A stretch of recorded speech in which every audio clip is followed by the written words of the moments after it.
Hi, yesterday we talked about an architect. Do you remember what an architect does? An architect makes plans for someone to build a home. And they have to provide measurements and tell people where things are going to go in a plan. I'm going to read you a story called Iggy Peck, Architect. This story is written by Andrea Beatty and it's illustrated by David Roberts. I hope that you like it. Do you see this special lined paper? This is the kind of paper that an architect uses to draw plans up. Just an aside. Here we go. Iggy Peck, Architect. Do you see all of those measuring tools? Yes, there are a lot of measuring tools there. And pencils, because pencils can erase. Although a lot of things, I think, for architecture might be being done on computers now. Here we go. Young Iggy Peck is an architect and has been since he was 2, when he built a great tower in only an hour with nothing but diapers and glue. Look at that. When he was a kid, he loved to build. Good gracious Ignatius, his mother exclaimed. That's the coolest thing I've ever seen. But her smile faded as fast as a light when wind blew past and she realized those diapers weren't clean. Ah! Stinky diapers. Ignatius, my son, what on earth have you done? That's disgusting and nasty. It stinks. Do you see all of the things he has built? But Iggy was gone. He was out on the lawn using dirt clods to build a great sphinx. Look at that. When Iggy was 3, his parents could see his unusual passion would stay. He built churches and chapels from peaches and apples, and temples from modeling clay. At dinner one night, to his father's delight, Iggy got a bright gleam in his eye, and out on the porch built the St. Louis Arch from pancakes and coconut pie. What? Oh my. He just loved to build. Dear Ig had made it until 2nd grade when his teacher was Miss Lila Greer. On the very first day, she had this to say: "We do not talk buildings in here." What kind of a teacher tells children that? We love buildings. Gothic or Romanesque, I couldn't care less about buildings, ancient or new. She said in her lecture about architecture that it had no place in grade 2. Oh my. She threw all the books about buildings in the garbage. Do you think I like her? That might seem severe, but she was sincere, for when she was no more than 7, she had a great fright at a dizzying height in a building so tall it scraped heaven. Oh, she's afraid of tall buildings. On an architect's tour of the 95th floor, young Lila got lost from the group. Oh, she got lost. She was found 2 days later stuck in an elevator eating cheese with a French circus troupe. Oh, so that's why she was afraid. After that day, it's quite safe to say she thought all building lovers were nuts.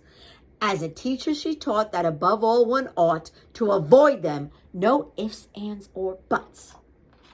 Can you avoid being in buildings? We live in buildings. We go to school in buildings. As you might guess, it would cause Iggy stress to hear such terrible talk. But he didn't hear. He sat in the rear while building a castle from chalk. Whoa! Look at all those pieces of chalk. That's a great castle. You, Iggy Peck, your desk is erect. Tear down that castle right now. You will not build in here. Is that perfectly clear? Do you need to see Principal Howe? No, ma'am, said Iggy. He lowered his head and his heart sank down to the floor. With no chance to build, his interest was killed. Now 2nd grade was a bore. Aw.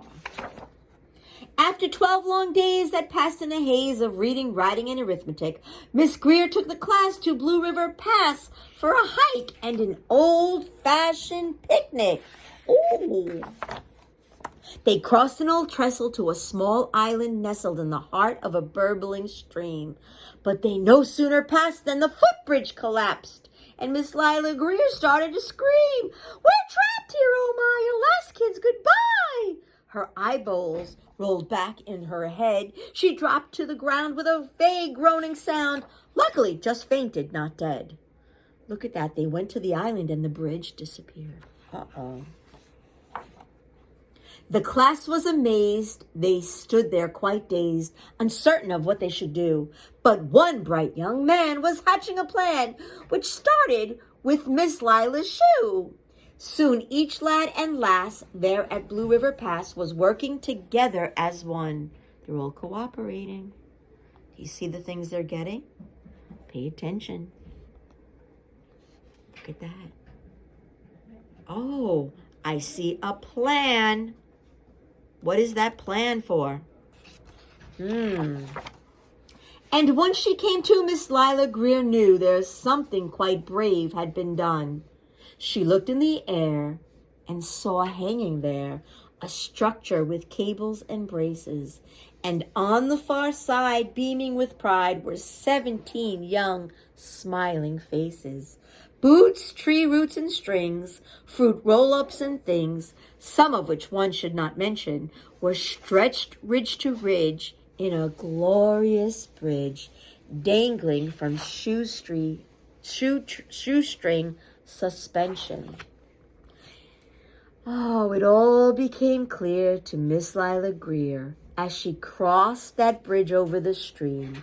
There are worse things to do when you're in grade 2 than to spend time building a dream. Oh. Now every week at Blue River Creek, elementary and second grade, all the school kids can hear, along with Miss Greer, how the world's greatest buildings were made.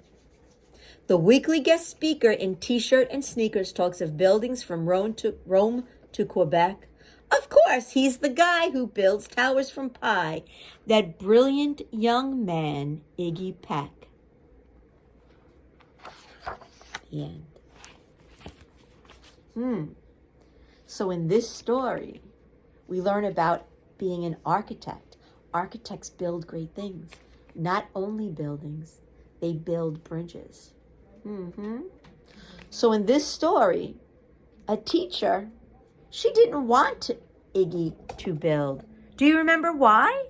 What happened to her that she did not want to talk about tall buildings?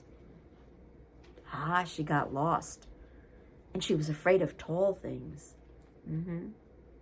Makes sense. Sometimes when things happen to us, then we get negative and we don't want to do them again. But she learned something very important. What happened that changed her mind? Do you remember? What happened with the little walkway to the island? It broke, and then what happened? Think about it. Right, the children worked together with Iggy Peck leading them. Iggy Peck taught them that they could use things that they had to build a bridge. Now, this is a fiction story. You can't really build a bridge with shoestrings and fruit roll-ups. Don't try it. Not if you're going to walk across it. You could build it maybe for your dollhouse or maybe for a little town. Maybe we can try to build something like that with the houses that we make. You know, remember, it's just, if you look on Dojo, I'm going to tell you about this. So, remember, it's okay to have ideas. And it's okay to be able to build things. Especially in my classroom. I love it when you build. Architects make plans and then they create things for other people. Or other people take those plans and create things. Important job. If you grow up and you want to be an architect, it's a great job. All right, everybody, have a great day. I hope you enjoyed my story. Why don't you draw me the favorite thing that Iggy built? Was it the stinky diaper building? Not me. That wasn't my favorite. I like the coconut pie one in the pancakes. Okay? So I hope you enjoyed it. Have a great day.